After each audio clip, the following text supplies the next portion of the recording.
you run a painting company, these are the 4 things that every single client that we talk to has either experienced or was about to experience before working with us. These are the pitfalls that I want to help you avoid when it comes to software and technology in your business. So if that's of interest, stick around, and that's what we're going to be talking about.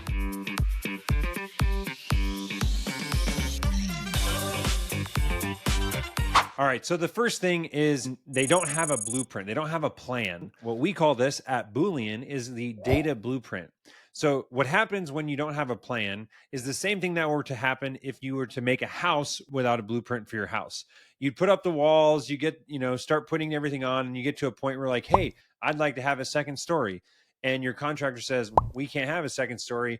We did not build this to support that much weight. We thought this was a single story house. And then you go deeper in and you're like, well, what about the outlets in the office? There's none there. He's like, oh, I didn't know you needed it. I thought that was a bedroom. I didn't know that was going to be an office.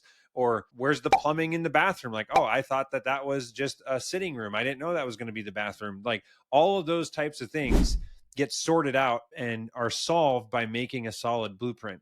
And companies that fail to make a blueprint for their technology run into the same exact thing. And this is probably the most common thing, is that you just have a tool, you're using a CRM that someone recommended to you 3 years ago, and you've been using it ever since. And then someone told you about a new booking tool. So you grab that and you throw it in, and then you've changed estimating softwares and you add that. And then you got to figure out how to produce the work that you're selling. So you make a Google Sheet and you're just solving problems as they come. How silly would it be if you were building a house to say, I'm just going to solve the problem as it comes to me? So like, we're just going to start building. And then as we've run into new things, we're going to, make some adjustments and rework. The amount of wasted energy that you're going to exert reworking when you're solving things, as they come at you, versus making a plan on what is it that our business needs to be able to do, and what are all of the data points that are going to be necessary for us to produce this work. And then let's go ahead and map all this out and then go execute. So that is probably the number one thing, is you don't have a plan, which in the worst case scenario gets you to a place where you have all these systems. Some are integrated, some are not integrated. Some have automations that are outdated and things are incorrect. And the worst case scenario can be that you find out that this house that you've built for your data in your business is not actually capable of supporting the business that you need to become, and you need everybody to move out. But you can't do that because everybody's using what's in the house. So that's the first thing, is just not having a plan is absolutely critical, is a huge mistake, a critical mistake that businesses make, and we want to help you avoid that. Second big mistake that I see is not setting software up correctly, or maybe not utilizing a software to its fullest. And this, it happens, I would say, honestly, it's partially the software company that sold this to you. I'm a big fan of softwares that have really robust implementation and trainings and whatnot. But there are some really powerful tools that are out there. But if you don't set it up correctly, and first of all, how should you know how to set it up correctly? This is why I think this is more of a frustration towards software companies that don't train people on how to use their software correctly. But this is a big problem, because when you don't set up your system correctly, you're going to end up doing things or using that tool in ways that it wasn't intended to be used. And so the other component of this is understanding, like, this tool that I'm going to use for estimating needs to be able to do what, right? List it out, X, Y, and Z. Now it's like, okay, what features does this tool have that are going to promote or make this very easy for me to do? Then you go a step further and say, okay, what information needs to come into this software in order for this process to be done smoothly and effectively with minimal data entry? And what data needs to come out of this software and inform other tools in our tech stack? All of that, those questions, or lack of answering those questions, feed into this big problem that we see of businesses not using the tech that they have correctly because they never made a plan for it in the first place. The third big thing is not migrating well, or maybe just having a no plan for the migration. Lacking an implementation plan when you are migrating systems can be absolutely detrimental to your business. And what I mean by that is, in order to successfully bring in a new piece of software into your business, the right way to do it would be to have a data mapping session and figure out what fields and what data in our old system is going to get moved over to which fields in our new system, and who's going to be responsible for that. When is this transition going to happen?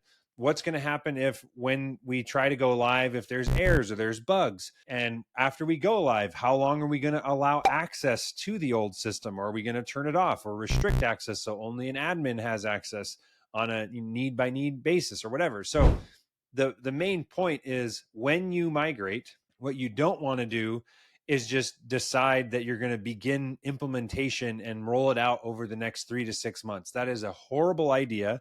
What ends up happening in that scenario is you have some people using the old system, some people using the new system. You're trying to pull reports. You don't know which one is correct or which one trumps the other one.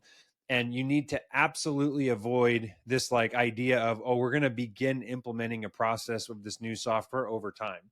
And what you should do instead is make a plan, do some tests, try it out, have people sample and be like, hey, do your job in this system for a couple hours. Tell me what you think. What did we miss? Whatever. And then ultimately, once you're confident that your new system is ready to go live, schedule that date. And then what we like to do at Boolean is have it be a hard cut, like on this day, we're going to, stop using the old system. The new system is going to go live. Doing this over a weekend is really nice. So Friday at 3 p.m., nobody touched the system. Monday at 8 a.m., everything's live. The new system or the old system gets turned off. The new system is our source of truth, and we roll forward. But that can only happen if you have a solid plan with lots of testing and iterations before you roll it out to your entire company. Now, I just want to say, this is exactly everything that I'm diving into is what we like to help painting companies avoid. So if you're a painting company that is looking at software or considered switching software, that is what we do. We are more than happy to sit down with you, understand a little bit about your business, what your goals are, and what you're trying to accomplish. And if we can help you, great. If we aren't a good fit, we've got tons and tons of resources, a lot of which is on this channel, and other PDFs, documents, homework, things that we can share with people to help you have success when it comes to software in your business. So if that's of interest, check the links down below to schedule a free discovery call with our team. We'd love to help you solve software once and for all, so ultimately it does what we believe it should, which is free you up to do what you love. All right, and the final pitfall is not training your team before implementing. So what I mean by that is, if you don't have, so we talked about migration, but there's this other component, which is the training. We recommend pre-training and post-training, and then also check-ins for the next 3 to 6 months after you go live with a system. And when I say pre and post, I'm talking about pre-migration and post-migration. You do not want to go live with a software unless everybody has been trained on that before it goes live. And then also understand that human nature, like when we're going through all these trainings, only so much of a training is going to stick without actual application of that knowledge. And once the people in your business start applying that knowledge, they're going to find new ways of new questions that they didn't even know they had that they are going to have and they're going to ask you. And that's what those post trainings are for. And then lastly, the check-ins for the next, every 2 weeks for 3 to 6 months. I cannot tell you how often a business owner says like, oh yeah, we trained everybody on it. And then I checked 6 months later and no one was using it. And it's like, that's not a problem of the people. That's a problem of not understanding the way that humans operate, and that when things are stressful and things are busy, you might have told me to do it one way, but there was a glitch or there was an error or something didn't work. And so I came up with a solution and I solved it so that I could continue doing my job that day, which was great.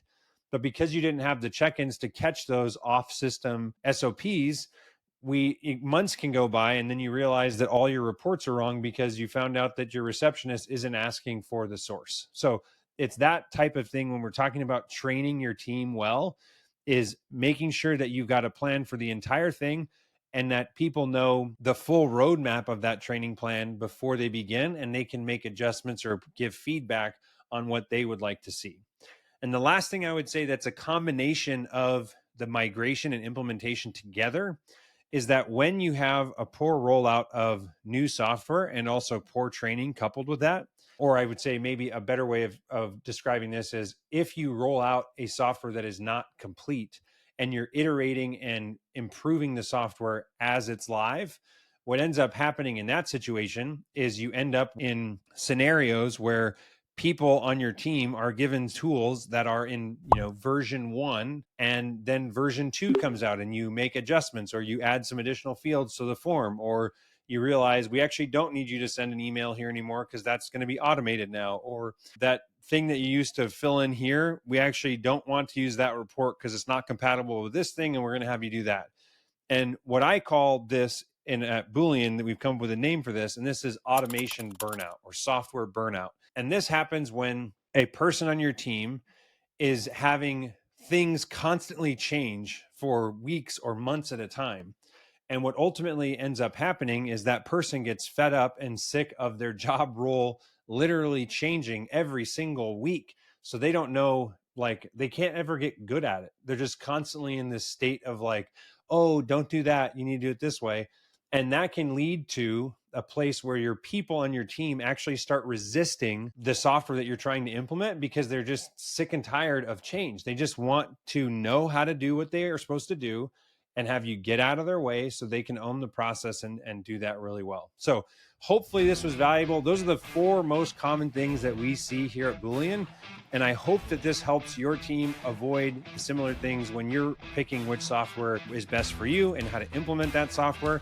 And like I said before, if you'd like help or want to have a conversation about how we might be able to help you, don't hesitate to reach out. You can find all the links down below. My name's Chris. We're Boolean, where we free you up to do what you love. We'll see you in the next video.